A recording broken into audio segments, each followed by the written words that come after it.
விக்கி, என்ன இது? யார் வீடு இது? நம்ம எங்க வந்திருக்கோம்? அதுவா, வா சொல்றேன். உனக்கு வீடு பிடிச்சிருக்கா பூரணி? நல்ல இயற்கை, பக்கத்துலேயே ஆறு, அந்த பக்கம் ஒரு ஆலமரம். கண்டிப்பா உனக்கு பிடிக்கும்னு நினைக்கேன். என்ன சொல்றீங்க விக்கி? யார் வீடு இது? எனக்கு எதுக்கு பிடிக்கணும்? இனிமே இது உன் வீடு. ஏன் வீடா? என்ன விக்கி சொல்றீங்க? ஒண்ணுமே புரியலையே. ஆமா பூரணி, இனிமே இது உங்க வீடு. எங்க வீடா? ஆமாம்மா, இனிமே நீங்க வாடகை வீட்டுல இருக்கணும்னு அவசியம் இல்லை. இனிமே நீங்க சொந்த வீட்லயே இருக்கலாம், அதுவும் உங்க இஷ்டத்துக்கு. என்ன விக்கி சொல்றீங்க? ஆமாம்மா, இது வேற யார் வீடும் இல்லை, நம்ம வீடு தான், நம்ம பூர்வீக வீடு. பூர்வீக வீடா? ஆமாம்மா, ஆனா இப்போ அது உங்க வீடு. என்ன விக்கி சொல்றீங்க? பூர்வீக வீடுங்கிறீங்க, அப்புறம் உங்க வீடுங்கிறீங்க. எனக்கு ஒண்ணுமே புரிய மாட்டேங்கி. அதாவது இப்ப வரைக்கும் அது எங்க பூர்வீக வீடு, இனிமே அது உங்க வீடு. புரியலையா லூசு? அதாவது இந்த வீட்டை நான் உன் பேருக்கு மாத்திட்டேன்னு சொல்றேன். என் பேருக்கா? என்ன விக்கி சொல்றீங்க? ஆமாம்மா, அது என் பேர்ல இருந்தா என்ன, உன் பேர்ல இருந்தானே, எப்படியும் அது நமக்கு தானே. இனிமே நீனும் அத்தை மாமா 3 பேரும் இங்கேயே வந்து தங்கிக்கலாம். வாடகை வீட்டில தான் இருக்கணும்னு அவசியம் இல்லை. நிஜமாவா? ஆமாம்மா. ஐயோ, நான் எப்படியெல்லாம் இருக்கணும்னு நினைச்சனோ அதே மாதிரி ஒரு வீடு. சுத்தி பச்சை பசேன்ட்டு தோட்டங்கள், வீட்டுக்கு முன்னாடி மரம், பக்கத்துல ஒரு ஆலமரம், வீட்டு கொல்லப்புறத்துல ஆத்து தண்ணி. ஐயோ, எனக்கு ரொம்ப பிடிச்சிருக்கு விக்கி. நிஜமாவா? ஆமா விக்கி, நான் எப்படியெல்லாம் கனவு கண்டு வச்சிருந்தனோ அதே மாதிரி இருக்கு இந்த வீடு. ரொம்ப தேங்க்ஸ் விக்கி. நமக்குள்ள எதுக்குமா தேங்க்ஸ்லாம்? மெல்ல மெல்ல மனசுக்குள் இடம் பிடித்தாய், மின்னினிக்கும் மின்னலை போல் ஒளி கொடுத்தாய். வாமா, உள்ள போய் பார்க்கலாம், வீடு பிடிச்சிருக்கான்னு பாரு. எனக்கு உங்களை பிடிச்சிருக்கு, அப்புறம் எப்படி வீடு பிடிக்காம இருக்கும்? என்னம்மா சொன்ன?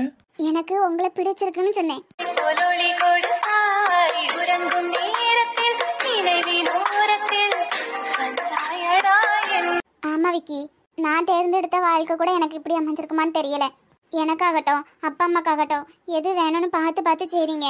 எனக்கு இதுக்கு மேல என்ன வேணும் சொல்லுங்க பார்க்கலாம். என் மனசுக்கு ரொம்ப சந்தோஷமா இருக்கு விக்கி. உன் சந்தோஷம் தான் எனக்கு முக்கியமா, ஏன்னா நான் உன்னை அந்த அளவுக்கு காதலிக்கிறேன். போங்க விக்கி. மணி 11 குழம்பு அடுப்புல கூட்டி ஓட்டாச்சு. இவன் மீன் கொண்டு வந்தா கழுவி போட்டுடலாம். ஒருத்தனையும் காணுமே.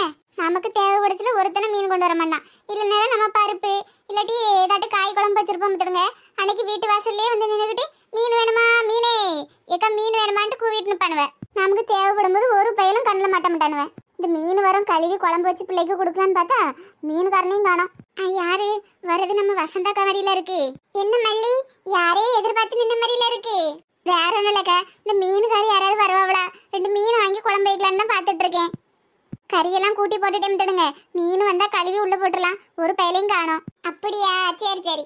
ஏக்கா, நீங்க முந்தி கருவாடெல்லாம் விற்பியல்ல, இப்ப கருவாடு விற்கலையோ? இல்லம்மா, முந்தி என் வீட்டுக்காரவியே மரத்துக்கு போனாவ, அதனால மீன் கிடைக்கும், மிச்சத்தை கருவாடு ஆக்குவேன். இப்பதான் உடம்பு சரியில்லாம படுத்துட்டாவல, ஒரு வேலையும் செய்யல. ஏதோ அந்த 100 நாள் வேலைக்கு போய் என் பொழப்பு ஓடுது. அவருக்கு மருந்து கொடுக்கணுமா நேரத்துக்கு, நான் வாரேன். சரிக்கா. சே, ஒரு காலத்துல எப்படி இருந்தவிய, இவைய பண்ணாத வியாபாரமே கிடையாது. இட்லி தோசை விற்பாவ, கருவாடு விற்பாவ, ஈக்கு வியாபாரம் பண்ணுவாவ.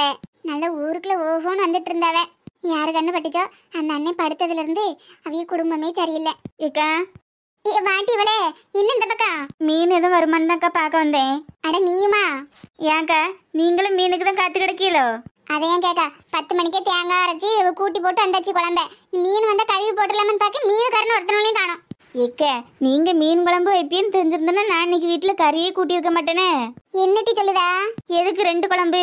உங்ககிட்டயே வாங்கியிருப்பேனக்க. அது சரி. ஆமா, இவ்வளவு இங்க என்ன பண்ணுதாளுவோ? ஏட்டி மல்லிக்குட்டி. ஏக்க, நீங்களுமா? ஆமாட்டி, நான் தான். அப்ப இன்னைக்கு எல்லார் வீட்லயும் மீன் குழம்பு தான். மீன் குழம்பா? என்னட்டி சொல்ற? அப்ப நீங்க மீன் வாங்கக்கு வரலையா?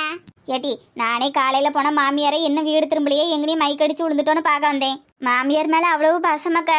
பாசமும் இல்ல பாயாசமும் இல்ல. அந்த வீடு மாமியார் பேர்ல தானே இருக்கு. போறதான் போது ஒரு கையெழுத்த போட்டுட்டு போட்டுமேன்னு நினைக்கேன்.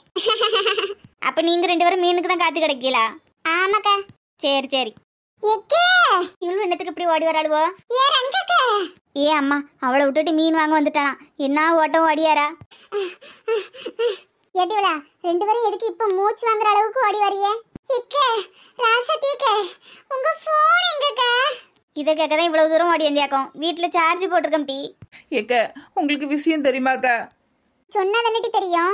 ஏன் இப்ப 2 பேரும் பதட்டமா இருக்கிய? நான் சொல்றத கேட்டு நீங்க அதிர்ச்சி அடைந்துட கூடாது. மனச நல்லா திடமா வச்சுக்கிடுங்க. என்னட்டி சொல்ற? கேட்டி சொல்ல வர்றதை தெளிவா சொல்லுங்க டி. எக்க உங்க வீட்டுக்காரவிய பெயிண்ட் அடிக்க போன இடத்துல ரெண்டாவது மாடியில இருந்து கீழே விழுந்துட்டாவளாக்க. கேட்டி இழுவ என்னட்டி சொல்ற? ஆமாக்க, அவிய சொல்றது உண்மைதான். அண்ணன் 2வது மாடியில இருந்து கீழே விழுந்துட்டாவளாக்க. ஆமாக்க, நீங்க போன் எடுக்கலன்னு என் வீட்டுக்காரவிய எனக்கு போன் அடிச்சு செய்திய சொன்னவக்க. எங்க இருந்தாலும் உடனே வந்து உங்ககிட்ட சொல்ல சொன்னவக்க. கடவுளே, நான் என்ன பண்ணுவேன்? அந்த மனுஷன் இல்லாம ஒரு நிமிஷம் கூட எனக்கு இந்த பூமியில இருக்க முடியாதே. எப்பயும் அவரை கரைச்சி கொட்டினாதானே எனக்கு தூக்கமே வரும். அவர் இல்லாம நான் எப்படி இருக்க போறேன்னு தெரியலையே. ஏட்டி ஏட்டி என்னத்துக்கு இப்படி வந்து ஒப்பாரி வச்சிட்டு இருக்கா? ஏட்டி அவருக்கு ஒண்ணா இருக்காது. இந்திரி வா போய் பாப்போம். இல்லைக்க, எப்பயும் அவர் திட்டிக்கிட்டே இருப்பேங்க. ஆனால் நான் அவர் மேலே பாசம் இல்லாமலாம் இல்லைக்க. அவர் நல்லா சுறுசுறுப்பாக இருக்கணும், எல்லாரும் முன்னாடியும் நல்லா வாழ்ந்து காட்டணும்னுதாக்க அவர் அப்படி திட்டிக்கிட்டே இருப்பேன். அவர் இன்னைக்கு காலையில் வேலைக்கு போகும்போது கூட சண்டைதாக்க. நான் இல்லைன்னா ஒரு வாய் சோகத்துக்கு நீ ஏமாறணும்னு சொன்னார். அது இப்போ நிஜமாக்கிட்டாரு பாத்தியலக்க. எக்க சீக்கிரமா ஆஸ்பத்திரிக்கு போய் பாப்போங்க. அண்ணனுக்கு ஒண்ணா இருக்காது. எட்டி இழுவ, உன் வீட்டுக்காரு வேற என்ன டீ சொன்னாரு? இப்போ எப்படி இருக்காராமா? எந்த ஹாஸ்பிட்டலில் சேர்த்துருக்கு? எக்க பெயிண்ட் அடிக்கத்துல கயிறு அருந்து கீழே விழுந்துட்டாராங்க. கை காலில் தான் அடின்னு சொன்னாவ. எந்த ஆஸ்பத்திரி டீ? நம்ம ஒரு பெரிய ஆஸ்பத்திரிக்கு. ஏடி ஒண்ணா இருக்காது. கை கால் அடினா உடனே காப்பாத்திரலாம். எந்திட்டே வா போவோம். எதனால நாங்க உன் பின்னாடி தான் டீ இருக்கோம். நீ மனசை தளர விட்டுறாத. அந்த அண்ணனுக்கு ஒண்ணா ஆகாது டீ. எப்படியாச்சும் காப்பாத்திரலாம். எந்திரிட்டி, நீ இப்படி உடஞ்சு போயிடாத. நீ தான் அவரை பார்த்துக்கிடணும். எந்திரிட்டி. உடையாம எப்படிக்கா இருக்க முடியும்? அவரை திட்டும் போதெல்லாம் எங்கள் மாமியார் என்னையும் சொல்லும், உனக்கு எந்த நேரத்தில் தான் பொண்ணு பார்த்து கட்டி வச்சோன்னு தெரில, எப்போ வர உன்னே திட்டிக்கிட்டே இருக்கான்னு. ஆனால் என் மனசில் இருக்கிறது யாருக்குமே புரியாதுக்கா. ஏன் அவருக்கு கூட புரியாது. அவரும் என்ன நினைப்பாரு, 24 மணி நேரமும் என்னை திட்டிக்கிட்டே தான் இருக்கான்னு நினச்சிருப்பாரு. ஆனால் அது ஒரு விதமான அன்புக்கா, அது யாருக்குமே புரிய மாட்டேங்கி. சரிட்டி எந்திரி, அவரை போய் பார்க்கணும்ல. எந்திரிட்டி. இல்லைக்கா, அவர் இந்த நிலைமையில நான் எப்படி பார்க்கறது? ஐயோ, என் உயிரே போயிருமே. அப்படி சொல்லாதட்டி, அந்த அண்ணனுக்கு ஒன்றும் இருக்காது. ஆமாக்கா, சும்மா லேசா கை காலை மட்டும்தான் அடினாவ. வாங்கக்கா, போய் பார்க்கணும்ல. ஆமாட்டி, எந்திரி, உன் மனசை தளர விட்டுறாத. இதுக்கப்புறம் தான் நீ நல்லா ஸ்ட்ராங்கா இருக்கணும். எந்திரிட்டி, போவோம். சரிக்கா. என்ன இந்த பயில்வோ ஃபோன் அடிச்சுட்டே கிடக்கானுவோ? ஒரு நாளும் இப்படி ஆபீஸ் நேரத்துல ஃபோன் அடிக்க மாட்டானுவல. சரி, என்னன்னு எடுத்து பேசுவோம். ஹலோ, சொல்லு ரமேஷ். என்னே மாணிக்கண்ணே, சொல்லு ரமேஷ், கேக்குதா? கேக்குதுண்ணே. என்னாச்சுப்பா, உன் குரல்ல ஒரு பதட்டம் இருக்கு. என்னே, நம்ம சுரேஷ் அண்ணே. சுரேஷுக்கு என்னப்பா என்னாச்சு? பதட்டப்படாம பேசு. என்னே, நம்ம சுரேஷ் அண்ணே 2வது மாடியில இருந்து தவறி விழுந்துட்டாவண்ணே. என்னப்பா என்ன சொல்ற? ஆமாண்ணே, பெயிண்ட் அடிக்க போன இடத்துல கயிறு இருந்து கீழே விழுந்துட்டாருனே. கடவுளே, இப்ப எப்படி இருக்கான்? ஹாஸ்பிட்டல்ல சேர்த்திருக்கீங்களா? ஆமாண்ணே, நம்ம ஒரு பெரிய ஆஸ்பத்திரியில தானே சேர்த்திருக்கோம். நான் தனியா தானே இருக்கேன். எனக்கு என்ன பண்ணணும் ஏது பண்ணணும்னு ஒன்றும் தெரியலண்ணே. கொஞ்சம் நீங்க வாங்கண்ணே. சரிப்பா, நான் இந்த உடனே வாரேன். நீ எதுவும் பதட்டப்படாத. சரிங்கண்ணே, முடிஞ்ச அளவுக்கு சீக்கிரமா வாங்கண்ணே. வாரேன்ப்பா, வாரேன். சம்மந்தி, கிளம்பலாமா? எல்லாம் ஓகே தானே? சம்மந்தி, அர்ஜென்டா ஹாஸ்பிட்டல் வரைக்கும் போகணும். என்னாச்சு சம்மந்தி? யாருக்கு என்னாச்சு? சுரேஷ், அதான் கல்யாணத்துல பார்த்துருப்பீங்க, என் தம்பி மாதிரி கல்யாணத்துல எவ்வளவோ உதவி செஞ்சான். அவருக்கு இப்ப என்னாச்சு? பெயிண்ட் அடிக்க போன இடத்துல 2வது மாடியில இருந்து தவறி கீழே விழுந்துட்டானாமா. அச்சச்சோ, ஹாஸ்பிட்டல்ல சேர்த்துருக்காவலாம். ஊர்ல இருந்து போன் வந்துச்சு. இந்த மாதிரி நேரத்துல நான் கண்டிப்பா அவன் கூட இருக்கணும். அவன் எனக்கு கூட பிறக்காத தம்பி மாதிரி. என்னை மன்னிச்சிருங்க சம்மந்தி, என்னால லண்டனுக்கு வர முடியாது. ஐயோ சம்மந்தி, எனக்கு புரியுது. நீங்க தயவு செஞ்சு போய் உங்க தம்பிய பாருங்க. ரொம்ப தேங்க்ஸ் சம்மந்தி. சம்மந்தி, பணம் ஏதாவது தேவைப்பட்டுச்சுனாலும் சொல்லுங்க. கண்டிப்பா சம்மந்தி. ஹலோ, கார்த்தி, இன்னைக்கு அந்த லண்டன் மீட்டிங்கை கொஞ்சம் கேன்சல் பண்ணி விட்டுரு. ஆமாம். ஓகே. ஓகேப்பா, தேங்க்யூ.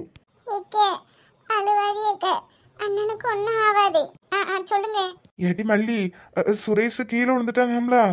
ஆமாங்க, பார்க்க போறதுக்கு எல்லாரும் பஸ் ஸ்டாண்ட்ல நிற்கும். நீங்க மீட்டிங்க்கு போயிட்டீங்களா லண்டனுக்கு? இல்லட்டி, இப்பதான் ரமேஷ் ஃபோன் பண்ணா.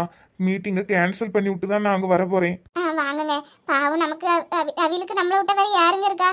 கல்யாணத்துக்கு எல்லா உதவியும் நின்று பண்ணா. எனக்கு கூட பிறந்த ஒரு அண்ணனா நின்று நம்ம பிள்ளைகளுக்கு தாய்மாம சடங்குலாம் கழிச்சாவை பத்தி இல்லைங்க.